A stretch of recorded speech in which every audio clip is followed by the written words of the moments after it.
நாங்கள் நீட்டை மத்தின நிறைவேற்றலை. இது வடிகட்டிய முழுப்பை. இவர் ஐயா தான் இப்படி சொல்கிறாருன்னா, ஒரு முதலமைச்சர் தமிழ்நாட்டுடைய முகமாக இருக்கிற முதலமைச்சர் போய் சொல்கிறாரு 98.5% வாக்குறுதிகள் நாங்கள் நிறைவேற்றிருக்கோம் பப்ளிக்கில் சொல்கிறாரு. இது எவ்வளோ பெரிய பொய்.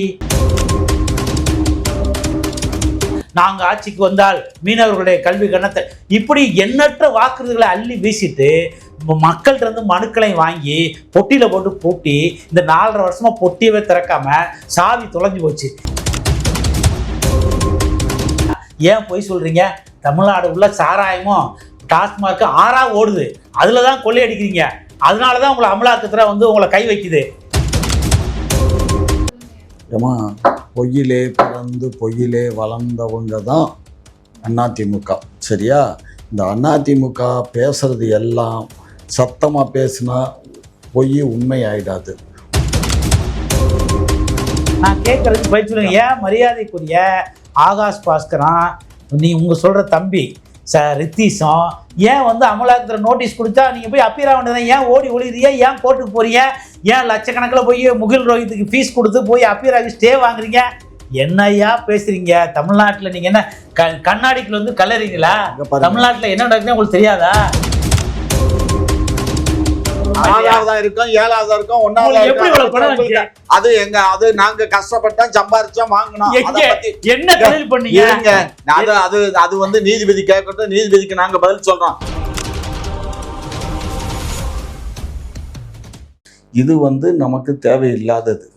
இந்த அரசு என்ன செய்யலை சொல்லுங்க. நாங்க நீட்டு ஒன்று தான் சொன்னோம். அதே மாதிரி இந்த பென்ஷன் ஒன்றும். இந்த பென்ஷன் திட்டத்துக்கு இப்போ ஒன்றிய அரசே என்ன சொல்லிருச்சு? ரெண்டாவது ஜெயலலிதா அம்மா தான் அந்த பென்ஷனையே நீக்கினது. ஜெயலலிதா அம்மா ஆட்சி காலத்தில் தான் இந்த பென்ஷன் திட்டத்தை நீக்கினதே அந்த அம்மா தான். நாங்கள் ஆட்சிக்கு அதை முயற்சி பண்ணுறோன்னு சொன்னோம். இப்போ நாங்கள் கமிட்டி போட்டிருக்கோம். கூடிய சீக்கிரத்தில் கமிட்டி அறிக்கை வந்த உடனே நாங்கள் அவங்களுக்கு கொடுக்கறதுக்கு ரெண்டு விஷயம் ஐயா இப்போ பேசினதில் எங்கள் மரியாதைக்குரிய மாண்புமிகு எதிர்க்கட்சி தலைவர் முன்னாள் எடப்பாடியார் அவர்களை காலில் விழுந்து பதவி வாங்கினார் அப்படிங்கிற ஒரு குற்றச்சாட்டை வைக்கிறாரு. நாங்கள் யார் காலில் விழுந்தோம்? அன்றைய தேதியில் அவர் காலில் விழுகும்போது எங்களுடைய மரியாதைக்குரிய முன்னாள் கழக பொதுச் செயலாளர், தற்போது கட்சியை விட்டு அவரை நீக்கியாச்சு, திருமதி சசிகலா அவர்கள் அன்றைக்கு கழகத்தினுடைய பொதுச் செயலாளர்.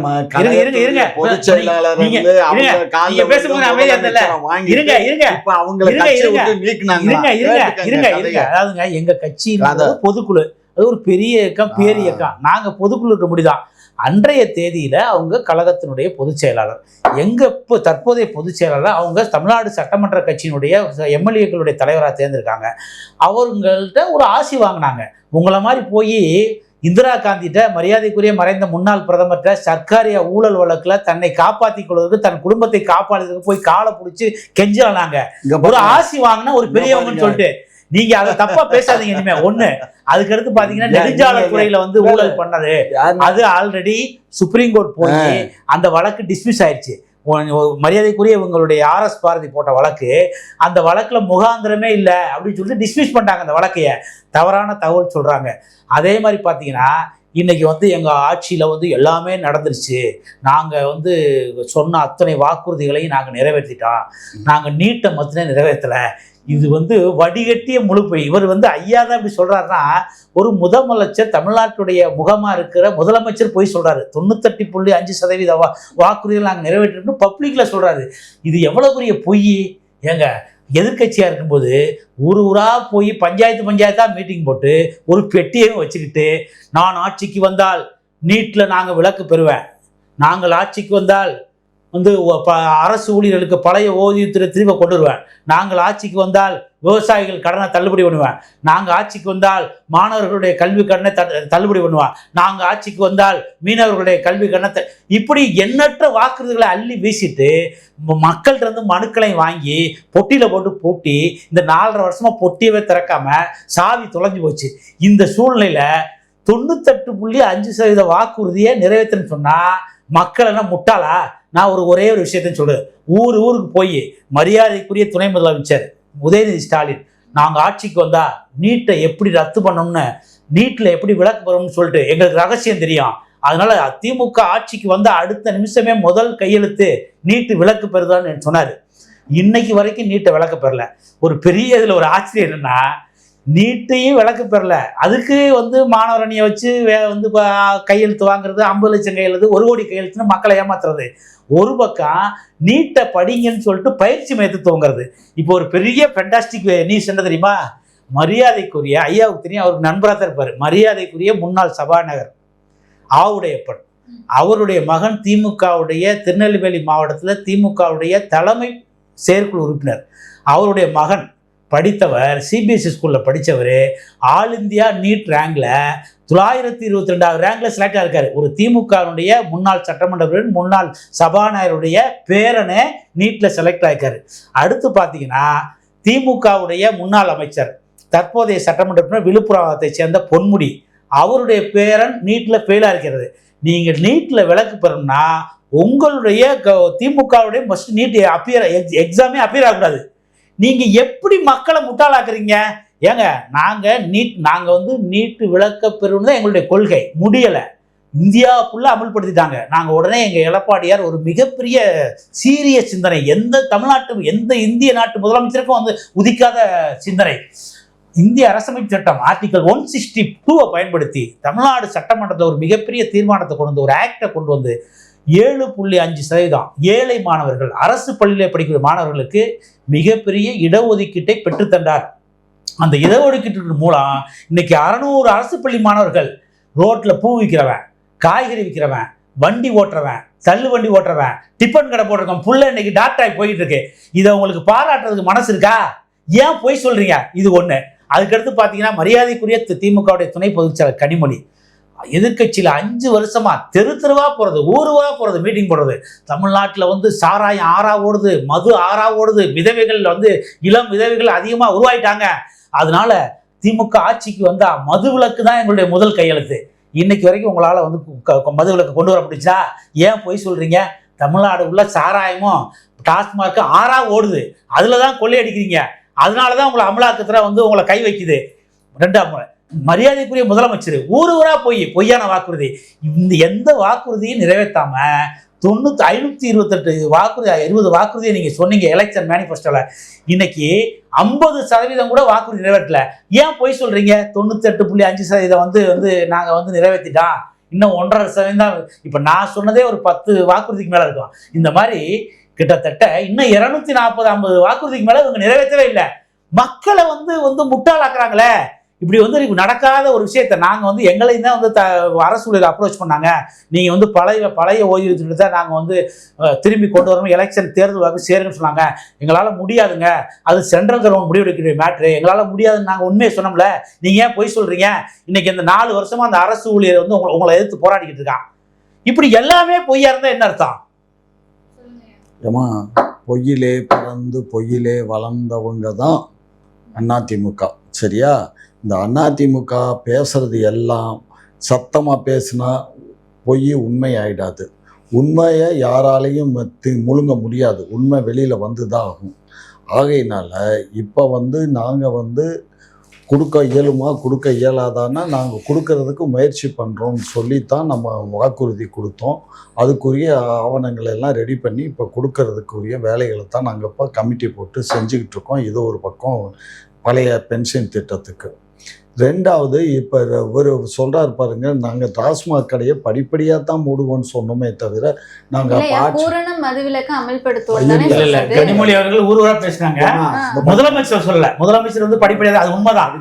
நான் சொன்னது கனிமொழி தான் சொன்னேன். போய் ஊரா மீட்டிங் போட்டீங்க, இளம் விதவைகள் வந்து தமிழ்நாடுக்குள்ள நாங்க வந்தா முதல் கையெழுத்து பூரணம் கனிமொழி தான் சொன்னாங்க. முதலமைச்சர் படிப்படியா, அது உண்மைதான். அது அந்த அம்மா தூத்துக்குடியில ஒரு மேடையில, தூத்துக்குடியில மட்டும்தான் அவங்க கட்சி மேடையில அவங்க பேசுறாங்க. இப்ப எங்க கட்சியில பேசுறது எல்லாமே கட்சியினுடைய தலைமை பேசினா தவறு. அவங்க ஒரு நாடாளுமன்ற தவறான தகவல் சொல்லாதீங்க ஐயா. ஆதாங்கத்தை அவங்க கனிமொழி என்பவர்கள் மரியாதைக்குரிய மறைந்த கருணாநிதியுடைய மகள், அவங்களுக்கு மிகப்பெரிய பொறுப்பு இருக்கு. அவங்க அப்படி பேசக்கூடாது. அவங்க ஒரு நாடாளுமன்ற உறுப்பினருங்கிற முறையில் அவங்க மேடையில் அவங்க பேசுகிறாங்க. அதை நம்ம வந்து அதெல்லாம் வந்து நம்ம கணக்கில் எடுத்துக்க இயலாது. புரியுதுங்களா? ஆமா, கருணாநிதியுடைய மகள் பேசுறத கணக்குல எடுத்துக்கூடாது. எவ்வளவு பெரிய முதலமைச்சர் என்ன சொல்றாரு, நம்ம ரிட்டனா என்ன கொடுத்துருக்கோமோ அதுதான் பேசணும். நம்ம அந்த திட்டங்கள் இந்த இதுல கொடுத்துருக்க அந்த மேனிஃபெஸ்டோ புக்ல படிப்படியா வந்து மதுக்கடைகள் குறைக்கப்படும் தான் நம்ம கொடுத்துருக்கோமே தவிர ஒழிக்கப்படும் கொடுக்கல. இது ஒரு விஷயம். ரெண்டாவது வந்து திமுக ஆட்சிக்கு வந்ததுல இருந்து எங்களுக்கு வந்து கொரோனா நேரத்தில் தான் நாங்கள் பவருக்கு வந்தோம். அன்றைக்கு பார்த்தீங்கன்னா ஓராண்டு காலம் நாங்கள் கொரோனாவோடு போராடினோம். அதே மாதிரி எடப்பாடியும் போராடிக்கிட்டு இருந்தார், அதையும் நம்ம மறுக்கலை. அவரும் போராட்டம் பண்ணிகிட்டு இருக்கும்போதே ஆட்சி மாற்றம் வந்துருச்சு. நம்மளும் போராடி அந்த போராட்டம் முடியறதுக்கே நமக்கு ஒரு கிட்டத்தட்ட 1.5 ஆண்டு காலம் ஆகிப்போச்சு. அதுக்கப்புறம் தான் கொஞ்சம் விழித்து நம்ம கொஞ்சம் வேலைகளை பார்க்க ஆரம்பிச்சிருக்கோம். இப்போ ஏதோ நல்ல முறையில் போயிட்டுருக்கு. இன்றைய அரசு வந்து எந்த வழியிலையும் நம்ம தவறு இழைக்கக்கூடாதுன்னு தான் கண்கொத்தி பாம்பாக எங்கள் முதலமைச்சர் பார்த்துக்கிட்டு இருக்காரு, போயிட்டுருக்கோம். இப்போ வந்து ஏற்கனவே இன்றைக்கு வந்த ஒரு செய்தியை நான் இப்போ சொல்கிறேன். நீதிமன்றத்தில் நீதியரசர் கேட்டிருக்காரு, அமலாக்கத்துறை பதில் கொடுத்துருக்கு. என்ன சொல்லியிருக்காங்கன்னா 48 வழக்குகள் வந்து டாஸ்மாக் மேலே எடப்பாடி ஐயா ஆட்சி காலத்தில் போடப்பட்டிருக்கு. அதன் மீது என்ன நடவடிக்கை எடுத்தீங்க நீங்கள் அப்படின்னு கேட்டதுக்கு இவங்க பக்குன்னு முழிக்கிறான். யார்? அமலாக்கத்துறை. எவன் வந்து ஊழல் பண்ணாங்க, அதை பண்ணாங்க, இதை பண்ணாங்கன்னு பேசின அந்த அமலாக்கத்துறை பக்குன்னு முழிச்சிருக்கு. ரெண்டாவது, நீங்கள் எப்படி வந்து அந்த 2 பேர், அவங்க அந்த ஆகாசம் இன்னொரு தம்பி 2 பேர்த்துடைய வீடெல்லாம் வந்து நோட்டீஸ் ஓட்டுனது, அவங்கள வந்து கைது பண்ணுறதுக்காக ஊரெல்லாம் தேடி தெரிஞ்சதெல்லாம் அவங்க 2 மனு போட்டு இவங்க என்ன தப்பு பண்ணாங்க, அவங்களுக்கு மேலே நீங்கள் கொடுத்த எந்த ரெக்கார்டுமே உண்மை இல்லை, அந்த ரெக்கார்டுக்கும் அதுக்கும் சம்மந்தம் இல்லை, அவங்க மேலே நீங்கள் பொய்யான குற்றச்சாட்டாக பதிவு பண்ணியிருக்கீங்க, இது மிகப்பெரிய தவறுன்னு சொல்லி இன்னைக்கு அமலாக்கத்துறைக்கு இன்னைக்கு காலையில் ஜட்ஜு சொல்லியிருக்காரு. சரி, ஆக இதெல்லாம் வந்து இவங்க என்ன கட்டுக்கதை கட்டினாங்க, பல்லாயிரக்கணக்கான லட்சக்கணக்கான கோடியை வெளிநாட்டு கடத்தி கொண்டு போயிட்டாரு, கைது பண்ண போகிறாங்கன்னு அமலாக்கத்துறை பண்ணிட்டு ஓடி போயிட்டாரு, அப்படி இப்படின்னு சொல்லி 300 கோடி ரூபாய்க்கு ஓஎம்ஆர்ல பங்களா கட்டிக்கிட்டு இருக்காரு. அதாவது என்னென்ன சொல்றேன்னா, ஐயா நியாயமா தான் பேசுறீங்க. நான் ஒரே இப்போ நீங்கள் ஒரு அனுபவசாலி, இவங்க மேலே இவங்க தவறே பண்ணலை, இவங்க எந்த பணத்தையும் கொள்ளையடிக்கலை, 50,000 கோடி 1,00,000 கோடின்னு வந்து டாஸ்மார்க்கில் கொள்ளையடிக்கலை, இயற்கை வள மணலை கொள்ளையடிக்கலை, வந்து தாது மணலில் கொள்ளையடிக்கலை. இவங்க உண்மையான வாதியாக இருக்கட்டும், இவங்க வந்து ஒட்டுமொத்த சினிமா துறையிலையும் மரியாதைக்குரிய ஆகாஷ் பாஸ்கரனும் ரித்தீஷும் தலையிடலை. சினிமா துறையில் இவங்க லட்சக்கணக்கில் கொள்ளையடிக்கலை.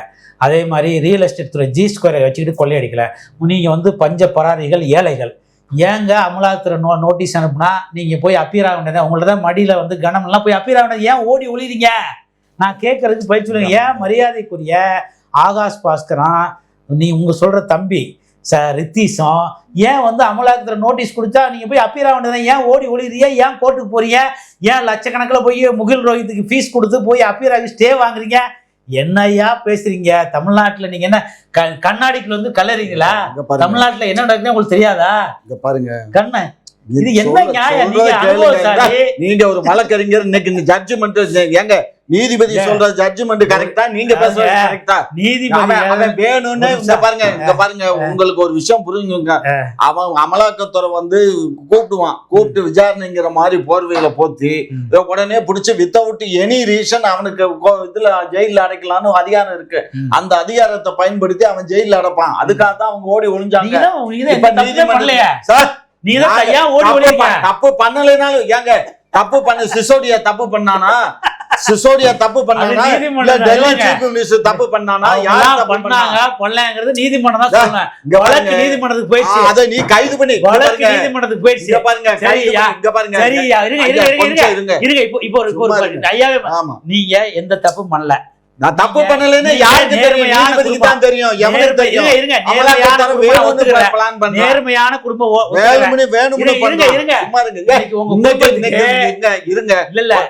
ஆசியாவுல நீங்க 6வது பணக்கார குடும்பம், 6வதா இருக்கும், 7வதா இருக்கும், 1வது. அது எங்க, அது நாங்க கஷ்டப்பட்டோம், சம்பாரிச்சோம், வாங்கினோம். என்ன தொழில் பண்ணீங்க? அது வந்து நீதிபதி கேட்கட்டும், நீதிபதிக்கு நாங்க பதில் சொல்றோம். இன்னைக்கு ஆகாஷ் ரெட்ஸ் வந்து இன்னைக்கு தோலை உரிச்சு காட்டிட்டாரா இல்லையா ஜட்ஜு? முந்தா நாளும் கேட்டாருமா, இன்னைக்கு வயதாலையும் இன்னைக்கு காலையிலயும் கேட்டாரு, அமலாக்கத்துறை வந்து ரொம்ப தவறு பண்றீங்க, எதுக்காக அவங்கள நீங்க தேடுறீங்க, என்ன காரணம், நீங்க கொடுத்த ரெக்கார்டு பூரா தவறா இருக்கு அப்படின்னு சொல்லி பேசுறாங்க. ஏன்னா இவங்க என்னத்தையாவது தவறான ரிப்போர்ட் கொடுத்து கைது பண்ணி உள்ள அடைச்சு போடுறது. அதை வந்து அதுக்கப்புறம் இவங்க கோர்ட்டு பக்கமே பார்க்க மாட்டாங்க. 10 வயதா 20 வயதா மாச கணக்கா வாய்தா போயிட்டே இருக்கும். பாவம் அவங்க சிசோடியா எல்லாம் 1 வருஷத்துக்கு மேல ஜெயில இருந்தாரு. யாருகிட்ட கதை விடுறீங்க? உங்க கதையெல்லாம் விட்டுருங்க. ஒரு அட்வொகேட்டா இருந்து நீங்க அமலாக்கத்துறை பண்ணதெல்லாம் தப்பு. அமலாக்கத்துறைங்கிறது ஒரு பெரிய அமைப்பு, இப்படி பண்ணக்கூடாது. டாக்குமெண்டே இல்லாமல் எங்கள் கழகத்தினுடைய தலைவர் குடும்பத்தை வந்து பொய் வழக்குகளில் சிக்க வைக்க பார்க்குறாங்க, இப்படிலாம் ஐயா வாதம் பண்ணுறாரு. அதாவதுங்க 2011 தேர்தல் அறிவிச்சிட்டாங்க. அறிவாலயத்தில் காங்கிரஸும் திமுகவும் கூட்டணி பேரம் போயிட்டுருக்கு. அறிவாலயத்துக்கு மேலே வந்து சோதனை செஞ்சது எந்த டிபார்ட்மெண்ட்டு? காங்கிரஸ் தலைமையிலான மத்திய அரசின் கீழ் இருக்குல்ல இடி தானே வந்து சோதனை பண்ணிச்சு. கிடையாதுங்க, சிபிஐ. ஓகே, அது யாரு? வாங்க உங்க வேலையை சொல்லுங்க. இங்க பாருங்க, அதாவது இருங்க. அப்ப நீங்க வந்து இடி சிபிஐ இல்ல, நீங்க என்ன சொல்ல வரீங்கன்னா, இருங்க இடி சிபிஐ மேல எல்லாம் உங்களுக்கு நம்பிக்கை இல்லையா? இங்க பாருங்க, நாங்க இங்க நம்பிக்கை இருக்கா இல்லையா? நாங்க வரலாம்னு சொல்லி நாங்க தான் கொடுத்து அனுமதியை கொடுத்திருக்கோம். அண்ணா பல்கலைக்கழகத்துல ஒரு ஸ்டாண்ட் எடுக்கிறீங்க, அண்ணா நகர் பாலியல் சிறுமி வழக்குல ஒரு ஸ்டாண்ட் எடுக்கிறீங்க. அப்புறம் உங்களுக்கு பிரச்சனை பண்ற உங்களுக்கு வந்தா வந்து ரத்தம், மீதி ஆளுக்கு வந்தா தக்காளி சின்ன என்ன அர்த்தம்? அண்ணா வழக்கை கொண்டு அண்ணா பல்கலைக்கழக வழக்கு கொண்டு சிபிஐல ஒப்படைக்க மாட்டேங்கிறீங்க. அண்ணா நகர் சிறுமி பாதிக்கப்பட்ட வழக்குல போய் சிபிஐக்கு கொடுக்க கூடாதுன்னு போய் ஸ்டே வாங்குறீங்க. உங்களுக்கு பிரச்சனை வந்து அமலாக்கத்துறை பொய்யான துறை, அது வந்து மத்திய அரசுடைய ஏவல் துறைன்னு சொல்றீங்க. இருங்க, உங்களுடைய மாநில அரசுடைய போலீஸா, மாநில அரசு தலைமையில் இருக்கக்கூடிய லஞ்ச ஒழிப்பு துறையும் ஒழுங்கா செயல்பட்டா, உண்மையா செயல்பட்டா, நேர்மையா செயல்பட்டா அமலாக்கத்துறைக்கு என்ன வேலை? நான் கேட்பனா இல்லையா? தமிழ்நாட்டுல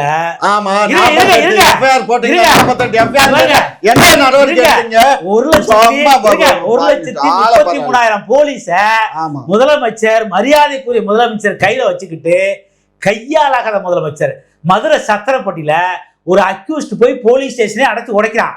அவனை இன்னைக்கு வரைக்கும் ஒன்றும் பண்ண முடியல. அவருக்கு எவ்வளவு பெரிய அசிங்க அவமானம். உங்க காவல்துறை மேல தமிழ்நாட்டு மக்களுக்கு நம்பிக்கை இல்லாம போச்சு. உங்க காவல்துறை மேல, உங்க லஞ்ச ஒழிப்பு தமிழ்நாட்டு மக்களுக்கு நம்பிக்கை இல்லாம போச்சு. இங்க இயற்கை கனிமலம் கொள்ளை போகுது. டாஸ்மார்க்ல 2500 கடை இல்லீகலா ஓடுது. அந்த வருமானம் முதலமைச்சர் குடும்பத்துக்கு போகுது. அதனாலதான் அமலாக்கத்துறை தலையிடுது. நீங்க ஒழுங்கா இருந்தா ஏன் அமலாக்கத்துறை தலையிடுது? அப்ப நீங்க வந்து ஆசியாவிலே 6வது பண குடும்பம், நாங்க உழைச்சு பொழைச்சோம்னு சொல்றீங்க. என்ன தொழில் பண்ணீங்க, ஏது பண்ணீங்க, எப்படி உங்களுக்கு இவ்வளவு பெரிய பணம் வந்துச்சு? வாங்க வெள்ளை அறிக்கை விழுந்துங்கிறாங்க. இந்த தொழில் பண்ணா எங்களுக்கு இவ்வளவு பணம் வந்துச்சு. எப்படி தமிழ்நாட்டில் யாருமே தொழில் பண்ண விடல. சினிமா துறையை கையில வச்சுக்கிறது, ரியல் எஸ்டேட் துறையை கையில வச்சுக்கிறது, டெலிவிஷனை கையில வச்சுக்கிறது, குட்டி அவர் வந்து நம்ம தெய்வ செயல் மாதிரி ஆளுகளை வந்து தூண்டி விட்டு பாலியல் பண்ண சொல்றது, கண்ணுக்குட்டியை மாதிரி ஆளுகளை தூண்டி விட்டு கள்ளச்சாராயம் காட்சி சொல்றது, அங்கே கள்ளக்குறிச்சியில 67 பேரை சாவடிக்கிறது, எல்லா அக்கிரமும் பண்ணிட்டு நான் நல்லவன், நான் புத்தர், நான் புனிதன் சொன்னா நாங்க ஏத்துக்கிறோமா? இங்க பாருங்க, ஒன்றிய அரசு கையில இன்கம் டாக்ஸ் இருக்கு. இன்கம் டாக்ஸ் வெள்ளை அறிக்கை நாங்கள் என்ன மஸ்து கொடுக்கணும். ஒன்றிய அரசு இன்கம் டாக்ஸை வச்சு நடத்துது. வருஷம் ரிட்டர்ன் போடுறோம், நாங்கள் வரி கட்டுறோம், நாங்கள் சொத்து சம்பாதிச்சதுக்குரிய எல்லா டீட்டெயிலும் இன்கம் டாக்ஸில் இருக்கு. வேணும்னா நீங்க போய் இன்கம் டாக்ஸ். நான் சிம்பிளா சொல்றேன், நீங்க தப்பே பண்ணல. ஓகே, ஏத்துக்கிறோம். இந்த விஷயத்துல நாங்க ஏத்துக்கிறோம். நீங்க தப்பு பண்ணலையே. ஒரு புலனாய்வு துறை. அப்ப தமிழ்நாடு போலீஸ் சம்மன் கொடுத்தா எனக்கு ஒரு சம்மன் கொடுக்காங்க, நம்ம அபிராம இருக்கிறதா? இருங்க சார், இது என்ன நீங்க அனுபவமான நீங்க திமுகவுக்கு முட்டு கொடுங்க, இப்படி மோசமா முட்டு கொடுக்க கூடாது. தமிழ்நாடு போலீஸ் என் மேல ஒரு குற்றச்சாட்டு வருது, அவர் மேல ஒரு குற்றச்சாட்டு வருது. சம்மன் கொடுத்தா அபிராமா அபிராம ஓடி ஒளிஞ்சா குற்றவாளியா இல்லையா? யாரு சம்மன் கொடுத்தா? நீதிபதியா சம்மன் கொடுத்தாரு? கொடுக்கிறது வந்து அயோக்கியம் கொடுக்கறாங்க. நீங்க எரியாளா நியாயத்தை சொல்லுங்க. ஒரு போலீஸ் தமிழ்நாடு போலீஸ் ஒரு எக்ஸாம்பிள், இப்ப அண்ணாநகர் போலீஸ் ஒரு குற்றச்சாட்டு என் மேல வருது, இல்ல ஐயா மேல வருது, சம்மன் கொடுத்தா போய் போலீஸ்ல அப்பிராமல தன்னுடைய குற்றச்சாட்டு தவறுங்கன்னு நீ ஏன் ஒளியறீங்க, நீ ஏன் ஓடுறீங்க, நீங்க ஏன் விளையாட்டு ஓடுறீங்க? அதுதான் தப்பு. நீங்க பேசிட்டீங்க, நிப்பாட்டுங்க. அதாவது இந்த ஈடியை பொறுத்த மட்டிலும் அவங்களுக்கு வந்து வரன்முறை கிடையாது. நீதிபதியே, சுப்ரீம் கோர்ட் நீதிபதியே கண்டிச்சிட்டாரு. அவங்க வந்து வேணும்னு யாராவது அதாவது எப்படின்னு கேட்டிங்கன்னா, ஒன்றிய அரசுல வந்து சில டாக் வச்சிருக்காங்க. அந்த டாக்குங்கிறது ஈடியில ஒர்க் பண்றவங்க தான். இவங்க வந்து கம்பல்சரியா யாரையாவது பிடிக்கல, இந்த அரசு கெட்ட பேர் உண்டு பண்ணணுங்கிறதுக்காக இவங்க ஏவி விடுறாங்க. இவங்க வந்து பிடிச்சிட்டு இவங்க பாட்டு கொண்டு போய் ஜெயில போட்டு விடுவானுங்க. ஆமா ஆமா, அது ஈடியில ஒண்ணும் மாற்றத்துல நீதிபதி இன்னைக்கு சொல்லியிருப்பாரு. அழகா நான் பேசுறத கொஞ்சம் தயவு செஞ்சு, ஏன்னா மக்கள் கேட்கணும். 48 எஃப்ஐஆர் போட்டாங்க. எந்த எஃப்ஐஆர்ல என்ன நடவடிக்கை எடுத்தாங்க? இவங்க ஆட்சி காலத்துல இன்னைக்கு ஜட்ஜு கேட்ட கேள்விமா, நான் அதை கேட்கிறேம்மா. ஜட்ஜு 48 எஃப்ஐஆர் முந்தைய ஆட்சியில போட்டாங்களே, இந்த அமலாக்கத்துறை என்ன நடவடிக்கை எடுத்தது? இன்னைக்கு நீங்க அங்க போய் பண்ணிருக்கீங்களா? இவங்க பேர்ல என்ன குற்றப்பத்திரிக்கை இருக்கு? நீங்க கொடுத்த ரெக்கார்டு எதுவுமே தப்பு, எதுவுமே சரியில்லை. அப்படி இருக்கும்போது அவங்க வீட்டை சீல் பண்ணது தப்பு, அவங்களை தேடினது சமன் கொடுத்தது தப்புன்னு சொல்லி உங்க நீதிமன்றத்துடைய ஹைகோர்ட்டுடைய நீதி அரசு சொல்லியிருக்காங்க. பல வழக்குகளை கருத்து சொல்லுவாங்க. பாருங்க, அரசு 4 வருஷம் ஆயிப்போச்சு. தமிழ்நாடு முழுவதும் 21,000 பாலியல் வழக்கு இருந்திருக்கு. தமிழ்நாடு முழுவதும் 7,000 கொலை நடந்திருக்கு. நீங்க 21,000 பாலியல் வழக்குலாம் சார்ஜ் போட்டு தண்டனை வாங்கி கொடுத்தீங்களா? ஏன் அண்ணா பல்கலைக்கழக வழக்குல மட்டும் நீங்க தண்டனை வாங்கி கொடுத்தீங்க? அதுல மந்திரி தலையீடு இருக்கு, துணை மேயர் தலையீடு இருக்கு, முதலமைச்சர் கொடுத்த தலையீடு இருக்கு. அதனால ஒரு அமைப்புங்கிறது எஃப்ஐஆர் போடும், விசாரிப்பாங்க. உங்க தவறான தகவல் இல்ல. நாங்க சிபிஐ விசாரணை கேட்டா உங்களால கொடுக்க முடியல. நீங்க எங்க இது கேக்குறீங்க? நீதிபதி கிட்ட போய் கேட்க வேண்டியது. கோர்ட்டுக்கும் போனா சொல்லுச்சு, நீங்க வந்து நாங்க வந்து சிறப்பு பெண் ஐபிஎஸ் வச்சு விசாரணை நம்பிக்கை இல்ல. விசாரணை நீங்க ஒரு அமைப்பை குற்றப்படுத்த கூடாது. ஈடி மேல நம்பிக்கை இல்ல அப்படின்னு என்ன அர்த்தம்?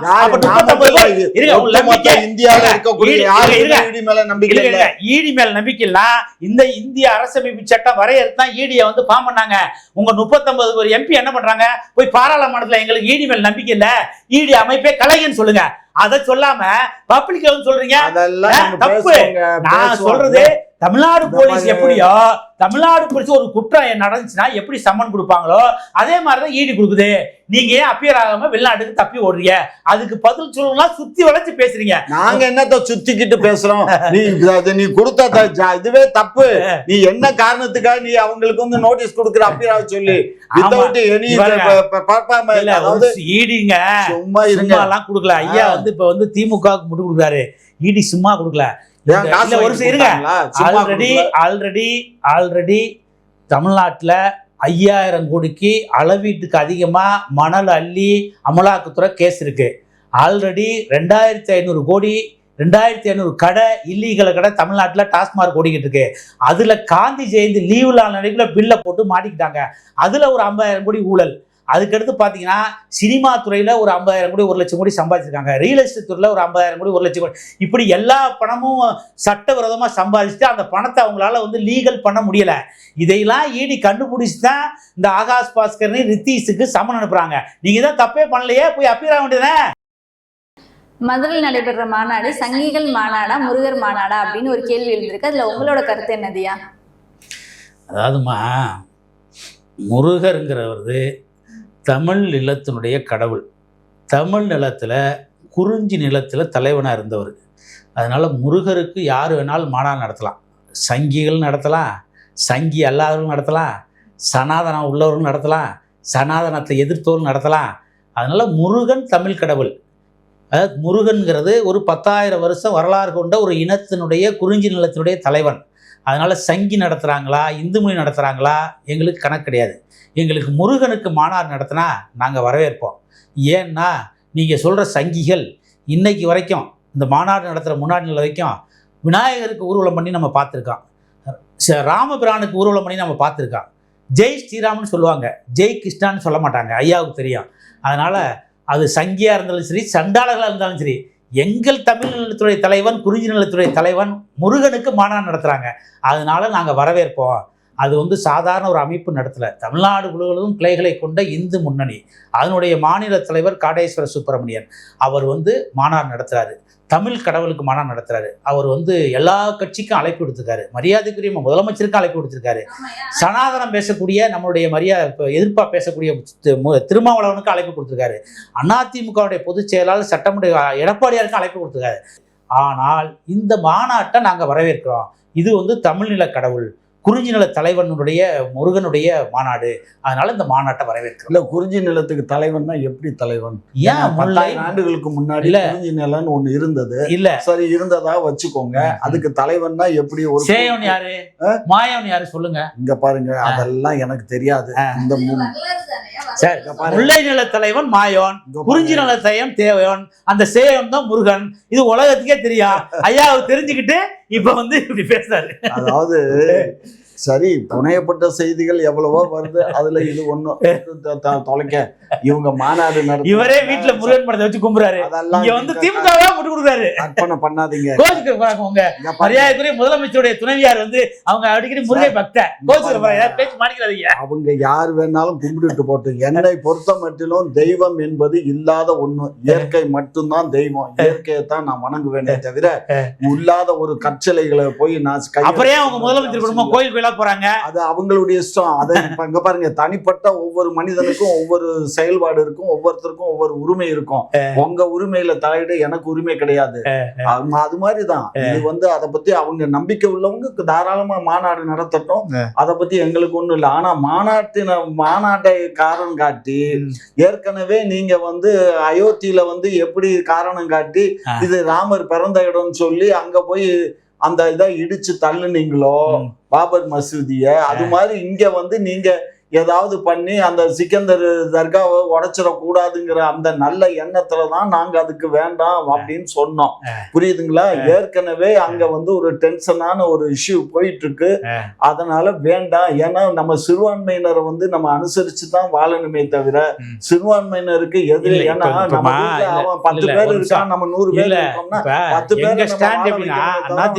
அதிமுக ஸ்டாண்டு அது முருகன் மலையா சிக்கந்தர் மலையாங்கிறது பிரச்சனை கிடையாது.